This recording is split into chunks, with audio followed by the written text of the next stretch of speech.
ಕೇಂದ್ರದಲ್ಲಿ ಬಿಜೆಪಿ ಸರ್ಕಾರ ಜನತೆಗೆ ಯಾವುದೇ ಅಭಿವೃದ್ಧಿ ಕೆಲಸಗಳಿಗೆ ಆದ್ಯತೆ ನೀಡದೆ ಕೇವಲ ಭಾವನಾತ್ಮಕ ವಿಚಾರದ ಮೂಲಕ ವೋಟ್ ಬ್ಯಾಂಕ್ ಸೃಷ್ಟಿ ಮಾಡುವ ಹುನ್ನಾರ ನಡೆಸುತ್ತಿರುವ ಸಂದರ್ಭದಲ್ಲಿ ನಿಜಕ್ಕೂ ಕಾಂಗ್ರೆಸ್ ಪಾಲಿಗೆ ಲೋಕಸಭಾ ಚುನಾವಣೆ ನಿಜಕ್ಕೂ ಸವಾಲಾಗಿದ್ದರು ಈ ಬಾರಿ ಜಿಲ್ಲೆಯಲ್ಲಿ ನಮ್ಮ ಪಕ್ಷ ಗೆಲ್ಲುವುದು ಶತಸಿದ್ಧ ಎಂದು ಹಾಸನ ಜಿಲ್ಲಾ ಕಾಂಗ್ರೆಸ್ ಸಮಿತಿ ಅಲ್ಪಸಂಖ್ಯಾತ ಘಟಕದ ನೂತನ ಅಧ್ಯಕ್ಷ ಮೊಹಮ್ಮದ್ ದಾವೂದ್ ಹೇಳಿದರು.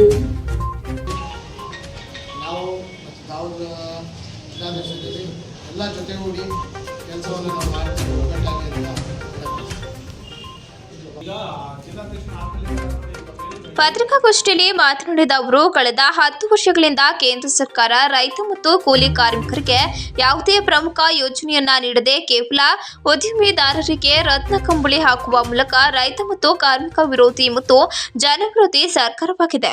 ವಿಶೇಷವಾಗಿ ಕೇಂದ್ರ ಸರ್ಕಾರ ದೇಶದಲ್ಲಿ ಕೋಮು ನಡುವೆ ವಿಷ ಬೀಜ ಬಿತ್ತುವ ಮೂಲಕ ದೇಶದ ಶಾಂತಿಗೆ ಕಾರಣವಾಗಿದೆ. ಸಂವಿಧಾನದ ವಿರುದ್ಧ ಕೆಲಸಕ್ಕೆ ಕೈ ಹಾಕಿದೆ.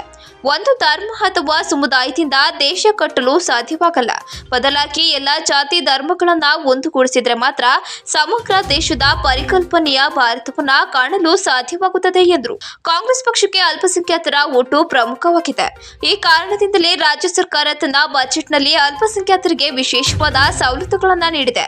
ಅದಕ್ಕಾಗಿ ನಾವುಗಳು ಅಭಿನಂದನೆಗಳನ್ನ ಸಲ್ಲಿಸುತ್ತೇನೆ ಎಂದ ಅವರು, ಲೋಕಸಭೆ ಚುನಾವಣೆ ಹತ್ತಿರ ಇರುವ ವೇಳೆಯಲ್ಲಿ ಅಲ್ಪಸಂಖ್ಯಾತರು ತಮ್ಮ ಜವಾಬ್ದಾರಿಯನ್ನ ಮರೆಯಬಾರದು.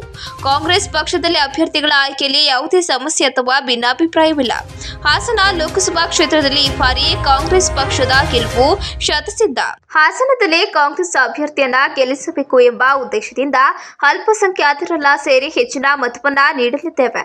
ಅಲ್ಲದೆ ಜಿಲ್ಲೆಯಲ್ಲಿ ಎಲ್ಲಾ ಕ್ಷೇತ್ರದಲ್ಲೂ ಶ್ರಮವಹಿಸಿ ಓಡಾಡಿ ಎಲ್ಲರನ್ನ ಒಗ್ಗೂಡಿಸಿ ನಿಷ್ಠೆಯಿಂದ ಕೆಲಸ ಮಾಡುತ್ತೇನೆ.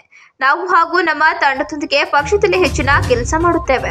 ನಮ್ಮ ಸಮಾಜ ಬಾಂಧವರು ಸರ್ಕಾರದಿಂದ ಹಲವಾರು ಯೋಜನೆಗಳನ್ನ ಸಮರ್ಪಕವಾಗಿ ಅವರಿಗೆ ತಲುಪಿಸಲಾಗುವುದು. ಸಮಾಜದ ಮಕ್ಕಳು ವಿದ್ಯಾವಂತರಾಗಿ ಅವರು ಉನ್ನತ ಹುದ್ದೆ ಏರಲು ಪ್ರೋತ್ಸಾಹಿಸಲಾಗುವುದು.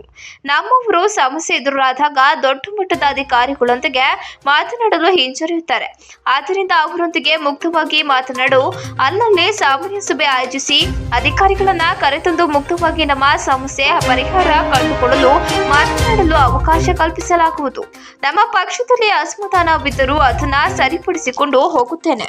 ಈ ಬಾರಿ ಲೋಕಸಭೆ ಚುನಾವಣೆಯಲ್ಲಿ ಯಾವ ಅಭ್ಯರ್ಥಿಯನ್ನ ಕಾಂಗ್ರೆಸ್ ಪಕ್ಷದಿಂದ ನಿಲ್ಲಿಸಿದ್ರು ಅವರನ್ನ ಗೆಲ್ಲಿಸಲು ನಾವೆಲ್ಲ ಶ್ರಮಿಸುತ್ತೇವೆ ಎಂದರು. ಅಲ್ಲದೆ ಈಗಾಗಲೇ ತಾಲೂಕಿನ ಎಲ್ಲಾ ಹೋಬಳಿ ಕೇಂದ್ರಗಳಲ್ಲಿ ತೆರಳಿ ಪಕ್ಷವನ್ನ ಸಂಘಟಿಸಲಾಗುತ್ತಿದ್ದು, ಪ್ರತಿ ತಾಲೂಕು ಕೇಂದ್ರಗಳಲ್ಲಿ ಅಧ್ಯಕ್ಷರುಗಳ ಸಭೆಯನ್ನ ಕರೆದು ಪಕ್ಷವನ್ನ ತಳಮಟ್ಟದಿಂದ ಮತ್ತೆ ಗಟ್ಟಿಗೊಳಿಸುವ ಕೆಲಸ ಮಾಡುತ್ತೇವೆ ಎಂದರು. ಈ ಸಂದರ್ಭದಲ್ಲಿ ತಾಲೂಕು ಅಲ್ಪಸಂಖ್ಯಾತರ ಅಧ್ಯಕ್ಷ ನಯಾಜ್ ಅಬ್ಬು, ತೌಸಿಫ್ ಖಾನ್, ಗ್ರಾಮ ಪಂಚಾಯತಿ ಸದಸ್ಯ ಅಮ್ಸದ್ ಖಾನ್, ಮುಜಾಮಿರ್, ಜಿಲ್ಲಾ ಮುಖಂಡ ಅಸ್ಲಾಂ ಹಾಜರಿದ್ದರು. ಸಂತೋಷ ಆಗಿದೆ. ನಾವು ಅಲ್ಪಸಂಖ್ಯಾತರೆಲ್ಲರೂ ಕಳೆದ ಬಾರಿ ಎಲ್ಲ ವಿಧಾನಸಭಾ ಕ್ಷೇತ್ರಗಳಲ್ಲೂ ಜಿಲ್ಲೆಯಲ್ಲಿ ಮ್ಯಾಕ್ಸಿಮಮ್ ಆದಷ್ಟು ಹೆಚ್ಚಿನ ಮತಗಳನ್ನು ನೀಡಿ ಬೆಂಬಲವನ್ನು ನೀಡಿದ್ದಾರೆ ಕಾಂಗ್ರೆಸ್ ಪಕ್ಷಕ್ಕೆ. ಅದೇ ರೀತಿ ಈ ಸಲ ಬರುವ ಮುಂದಿನ ಲೋಕಸಭೆ ಚುನಾವಣೆಗೆ ಅಲ್ಪಸಂಖ್ಯಾತರಿಂದ ಇನ್ನಷ್ಟು ಹೆಚ್ಚಿನ ಬೆಂಬಲ, ಇನ್ನಷ್ಟು ಹೆಚ್ಚಿನ ಮತಗಳನ್ನು ನಾವು ಪಡೆಯುವಲ್ಲಿ ನಾವು ಕೆಲಸ ಮಾಡಬೇಕಾಗಿದೆ. ಇದನ್ನೆಲ್ಲ ನೋಡಿ ನಮ್ಮ ನಾಯಕರುಗಳು ನನಗೆ ಈ ಹುದ್ದೆ ನೀಡಿದ್ದಾರೆ.